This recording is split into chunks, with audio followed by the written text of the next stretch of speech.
ओम नमो Narayan channel प्रस्तुत करते हैं श्रीमद् भागवत महापुराण के अध्यायों का सरल हिंदी रूपांतरण। आइए सुनते हैं। ओम नमो भगवते वासुदेवाय। आज हम श्रीमद् भागवत महापुराण के अष्टम स्कंद के चौथे अध्याय का पाठ करेंगे, जिसमें हम जानेंगे किस प्रकार से हाथी और मगरमच्छ का जो उद्धार हुआ था, उनका पूर्व चरित्र क्या था, पहले के जन्म में वे क्या थे। बड़ा ही पावन और पवित्र अध्याय है। आइए बड़े प्रेम के साथ सुनते हैं।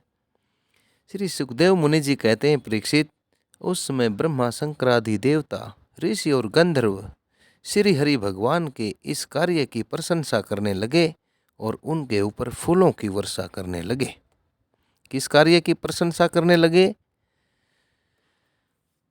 इससे पहले अध्याय में आप सभी द्वारा ये सुना गया था कि किस प्रकार श्री हरि भगवान ने प्रकट होकर गरुड़ की सवारी पर आकर मगरमच्छ और हाथी को सरोवर से बाहर निकालकर इनका उद्धार किया था। ऐसा देखकर सभी देवी देवताओं ने भगवान के ऊपर फूलों की वर्षा की।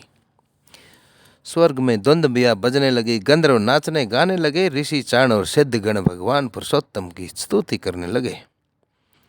इधर वह ग्राह अर्थात वो मगरमच्छ तुरंत ही ब्रह्मास्त्र में दिव्य शरीर से संपन्न हो गया,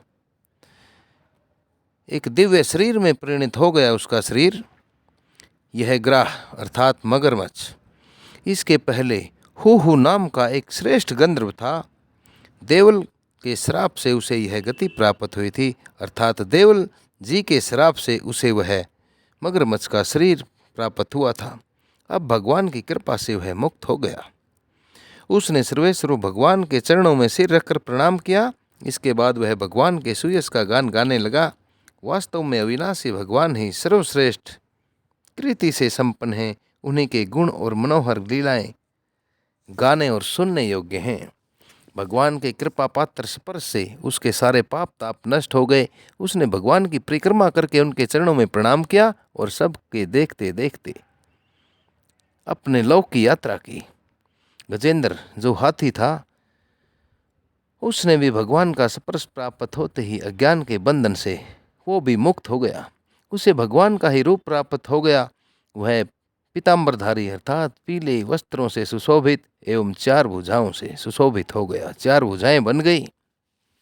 गजेंद्र पहले के जन्म में द्रविड़ देश का पांडव वंशी राजा था। उसका नाम था इंद्रदुमन। वह भगवान का एक श्रेष्ठ उपासक और अत्यंत यशस्वी था। एक बार राजा इंद्रदुमन राजपाट छोड़कर मल्य पर्वत पर रहने लगे थे। उन्होंने जटाएं बढ़ा ली, तपस्वी का वेश धारण कर लिया। एक दिन स्नान आदि के बाद पूजा के समय मन को एकाग्र करके एवं मौन वृत्ति धारण करके वे सर्वशक्तिमान भगवान की आराधना कर रहे थे। उस समय देव योग से परम यशस्वी अगस्त्य मुनि अपने शिष्य मंडली के साथ वहां पर आ पहुंचे। उन्होंने देखा कि यह प्रजा पालन और गृहस्थ उचित अतिथि सेवा आदि के धर्म को त्याग के तपस्वियों की तरह एकांत में चुपचाप बैठकर उपासना कर रहा है। इसलिए वे राजा इंद्रदुमन पर बड़े क्रोधित हो गए। उन्होंने राजा को यह श्राप दे दिया, यह शाप दे दिया। इस राजा ने गुरुजनों से शिक्षा नहीं ग्रहण की, अभिमानवश परोपकार से निवृत्त होकर मनमानी कर रहा है। ब्राह्मणों का अपमान करने वाला यह हाथी के समान जड़ बुद्धि है। इसलिए इसे वही घोर अज्ञानमय हाथी की योनि प्राप्त हो जाए। श्री सुखदेव मुनि जी आगे कहते हैं, परीक्षित, शाप एवं वरदान देने में समर्थ अगस्त्य ऋषि इस प्रकार शाप देकर अपने शिष्य मंडली के साथ वहां से चले गए। राज ऋषि इंद्रदुमन ने यह समझकर संतोष किया, यह मेरा प्रारब्ध ही था, अर्थात यह मेरा कोई पहले का ही पिछले जन्मों में किया हुआ कर्म ही था, या मेरा ये भाग्य ही था। इसके बाद आत्मा की विस्मृति करा देने वाले हाथी की योनि उन्हें प्राप्त हो गई। परंतु भगवान की आराधना करने का ऐसा प्रभाव है कि हाथी होने पर भी उन्हें भगवान की स्मृति हो ही गई। भगवान श्री हरि ने इस प्रकार गजेंद्र का उद्धार करके उसे अपना पार्षद बना लिया। गंधर्व से देवता उनकी इस लीला का गान करने लगे और वे पार्षद रूप गजेंद्र को अपने साथ ले जाकर गरुड़ पर सवार होकर अपने अलौकिक धाम को चले गए। कुरुवन शिरोमणि परीक्षित, मैंने भगवान श्री कृष्ण की महिमा और गजेंद्र के उद्धार की कथा तुम्हें सुना दी है। यह प्रसंग सुनने वालों के कलिमल और दोषोपन को मिटाने वाला एवं यश, उन्नति और स्वर्ग देने वाला है। इसी से कल्याणकामी द्विजगण दोषोपन आदि की शांति के लिए प्रातःकाल जगते ही पवित्र होकर इसका पाठ करते हैं।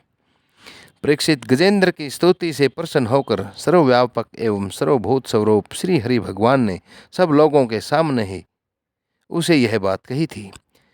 श्री भगवान ने कहा, जो लोग रात के पिछले पहर में उठकर इंद्र निग्रह पूर्वक एकाग्रचित से मेरा तेरा तथा इस सरोवर, पर्वत एवं कंदरा, वन, बेंत, कीचक और बांस के झुरमट, यहाँ के दिव्य वृक्ष तथा पर्वत शिखर, मेरे ब्रह्मा जी और शिव जी के निवास स्थान, मेरे प्यारे धाम, अक्षर सागर, प्रकाश में श्वेत द्वीप, श्रीवत्स, कौस्तुभमणि, वनमाला, मेरी कौमुद की गदा, सुदर्शन चक्र, 5 जन्य शंख, पक्षीराज गरुड़, मेरे सूक्ष्म कला स्वरूप शेष जी, मेरे आश्रय में रहने वाली लक्ष्मी देवी, ब्रह्मा जी, देवऋषि नारद, शंकर जी तथा भगवान तथा भक्तराज प्रहलाद, मत्स्य, कच्छप, वराह आदि अवतारों में किए हुए मेरे अनंत पुण्य में चरित्र, सूर्य, चंद्रमा, अग्नि, ओंकार, सत्य, मूल, प्रकृति, गौ, ब्राह्मण, अविनाशी, सनातन धर्म, सोम, कश्यप तथा धर्म की पत्नी दक्ष कन्याएं, अलकनंदा, यमुना, गंगा, सरस्वती, ऐरावत हाथी, भक्त शिरोमणि ध्रुव, 7 ब्रह्मऋषि और पितृकृति, नल, युधिष्ठिर, जनक आदि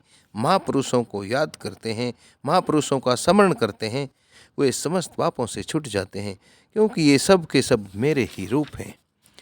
प्यारे गजेंद्र, जो लोग ब्रह्म मुहूर्त में जगकर तुम्हारे की हुई स्तुति से मेरा स्तवन करेंगे, मेरी स्तुति करेंगे, मृत्यु के समय उन्हें मैं निर्मल बुद्धि का दान करूँगा। श्री सुखदेव मुनि जी कहते हैं, युद्ध परीक्षित, भगवान श्री कृष्ण ने ऐसा कहकर देवताओं को आनंदित करते हुए अपना श्रेष्ठ शंख बजाया और गरुड़ पर सवार हो गए। इस प्रकार श्रीमद् भागवत महापुराण की गजेंद्र मोक्षम नाम की बड़ी पवित्र कथा के 8वें स्कंद के 4th अध्याय का आप सभी श्रोताओं द्वारा इसे सुना गया। श्रीमद् भागवत महापुराण एक सनातन महापुराण है। ओम नमो नारायण चैनल द्वारा इस महापुराण की पुण्यमयी कथाओं को संस्कृत से हिंदी में रूपांतरित करके आप सभी तक परोसा जा रहा है। सभी से ये परम विनीत प्रार्थना है, इस चैनल को सब्सक्राइब करें तथा पुण्यमयी कथाओं को आगे से आगे शेयर करके पुण्य के भागी बने। इन्हीं शब्दों के साथ नरेंद्र कौशिक का आप सभी को ओम नमो भगवते वासुदेवाय, ओम नमो भगवते वासुदेवाय, ओम नमो भगवते वासुदेवाय।